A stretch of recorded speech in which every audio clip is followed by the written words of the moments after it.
Terpalit kontroversi, PAS Perak tidak halang Razman Zakaria turun berkempen pada PRK Air Kuning. Tiada penggantungan lesen, SKMM Compound Era FM RM250,000. PM Anwar nasihatkan DJ Era untuk jadi ejen perpaduan dan fokus Ramadan. Zamri hormati keputusan Saravanan tarik diri dari debat. Menteri Perpaduan sifatkan keputusan tepat jaga keharmonian negara. DAP beri jaminan pemilihan CEC akan berlangsung secara bersih, telus dan adil. Dan SPRM akan ambil keterangan Ismail Sabri pada esok.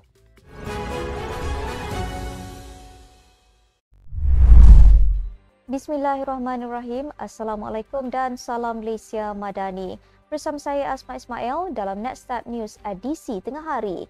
Jangan lupa ikuti kami di semua platform Nextstep Malaysia.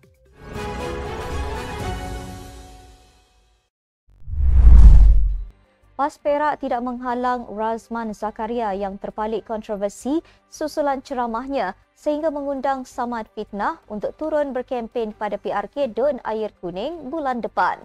Bercakap kepada FMP, Timbalan Pesuruhjaya PAS Perak, Muhammad Akmal Kamarudin berkata, isu itu tidak berbangkit dan semua pemimpin Perikatan Nasional PN dialu-alukan membantu memenangkan calon komponen sekaligus merampas kerusi terbabit. PAS akan mewakili PN pada PRK Air Kuning yang penamaan calon ditetapkan 12 April depan manakala pengundian 26 April. Katanya, semua pemimpin termasuk Razman tidak dihalang untuk membantu kempen memenangkan PN di PRK Air Kuning. Razman yang juga adun Gunung Semanggol dikatakan direhatkan daripada jawatan Pesuruhjaya PAS Perak menurut laporan Sinar Harian. Namun sehingga kini tiada sebarang pengesahan berhubung perkara itu. Suruhanjaya Komunikasi dan Multimedia Malaysia SKMM mengenakan kompaun sebanyak RM250,000 kepada pengendali Era FM. Tiada penggantungan lesen dikenakan ke atas Era FM, ekoran kontroversi yang dicetuskan 3 penyampai stesen radio terbabit baru-baru ini.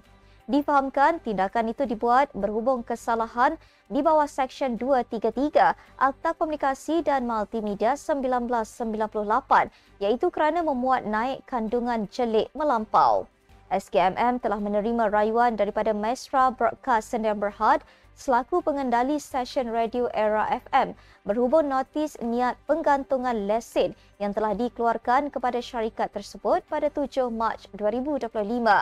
Setelah meneliti hujah-hujah rayuan tersebut, keputusan dibuat untuk tidak menggantung lesen Mesra Broadcast Sdn Bhd. Dalam perkembangan sama, Perdana Menteri Datuk Seri Anwar Ibrahim memberi pesanan kepada 3 penyampai radio itu yang terpalit dengan kontroversi baru-baru ini untuk menjadi ejen perpaduan dan fokus kepada ibadah Ramadan. Memetik laporan Astro Awani, salah seorang daripada mereka iaitu Nabil Ahmad berkata, ketiga-tiga mereka amat berbesar hati dengan nasihat dan harapan yang disampaikan Perdana Menteri itu dan bertekad untuk merealisasikan harapan tersebut. Nabil berkata demikian dalam satu majlis berbuka Perdana Menteri bersama media di Kuala Lumpur pada Selasa. Terdahulu, Perdana Menteri yang tiba di Angkasa Puri Kuala Lumpur untuk menyerikan majlis berkenaan dilihat meluangkan masa di meja ketiga-tiga penyampai radio berkenaan dan berbual mesra sambil memberi kata-kata semangat. Majlis tersebut diserikan dengan kehadiran kira-kira 500 pengamal media daripada pelbagai agensi dalam dan luar negara. Pendakwah Muhammad Zamri Winoth menegaskan beliau menghormati keputusan Timbalan Presiden MIC M. Saravanan yang menarik diri daripada debat dirancang kerana menitik beratkan kedamaian.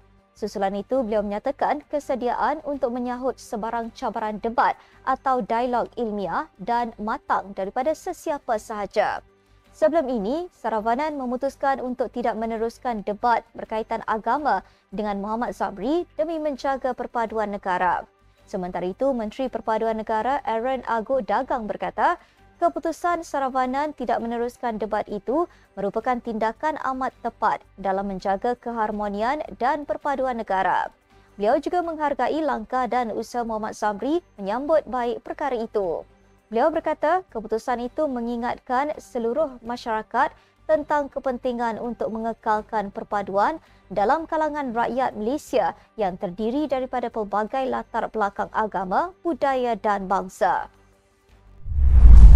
DAP memberi jaminan proses pemilihan Jawatankuasa Eksekutif Pusat CEC parti itu pada Ahad ini akan berlangsung secara bersih, telus dan adil dengan pengawasan ketat Badan Audit Bebas Antarabangsa yang dilantik sebagai pengendali rasmi. Setiausaha Organisasi Kebangsaan DAP, Steven Sim berkata, Badan Audit Bebas itu akan bertindak sebagaimana Suruhanjaya Pilihan Raya SPR pada pemilihan tersebut. Pada masa sama, beliau menolak dakwaan bekas Adun Bagan dalam Satis Muniandi yang mendakwa wujud amalan politik wang atau cubaan membeli perwakilan dalam pemilihan CEC kali ini. Sim yang juga pengerusi DAP Pulau Pinang berkata, tuduhan yang dilemparkan Satis adalah tidak berasas memandangkan dia bukan lagi ahli DAP. Pemilihan DAP pada Kongres Kebangsaan kali ke-18 itu berlangsung di Pusat Konvensyen Ideal Shah Alam akan menyaksikan 70 calon merebut 30 jawatan dalam CEC. Suruhanjaya Pencegahan Rasuah Malaysia SPRM akan mengambil keterangan bekas Perdana Menteri Ismail Sabri Yaakob pada Khamis ini bagi membantu siasatan kes rasuah dan pengubahan wang haram yang dikaitkan dengan beliau. Ketua Pesuruhjaya SPRM Azam Baki berkata, ahli Parlimen Bera itu dijangka hadir ke Ibu Pejabat SPRM Putrajaya untuk memberi keterangan pada 10 pagi. Azam berkata, sijil cuti sakit Ismail Sabri berakhir hari ini. Katanya, Ismail hadir untuk dirakam percakapan berdasarkan siasatan sedang dijalankan dan saksi-saksi tambahan juga akan dipanggil dalam tempoh terdekat secara gradual ke pejabat SPRM untuk membantu siasatan. Sebelum ini, Perdana Menteri ke-9 itu dikejarkan ke sebuah pusat perubatan swasta selepas rebah di rumahnya pada 21 Februari lepas. Pada 3 Mac lepas, Azam dilaporkan berkata Ismail adalah suspek bagi siasatan kes rasuah serta pengubahan wang haram susulan penemuan wang tunai kira-kira 170 juta di dalam sebuah safe house susulan serbuan dilakukan pihaknya. Sekian untuk edisi tengah hari ini. Ikuti perkembangan semasa isu-isu panas politik Malaysia setiap hari hanya di Netstab News. Jangan lupa untuk follow Facebook Netstab Malaysia dan subscribe YouTube Netstab TV. Netstab Malaysia bersama melangkah dengan yakin. Saya Asma Ismail. Assalamualaikum dan salam sejahtera.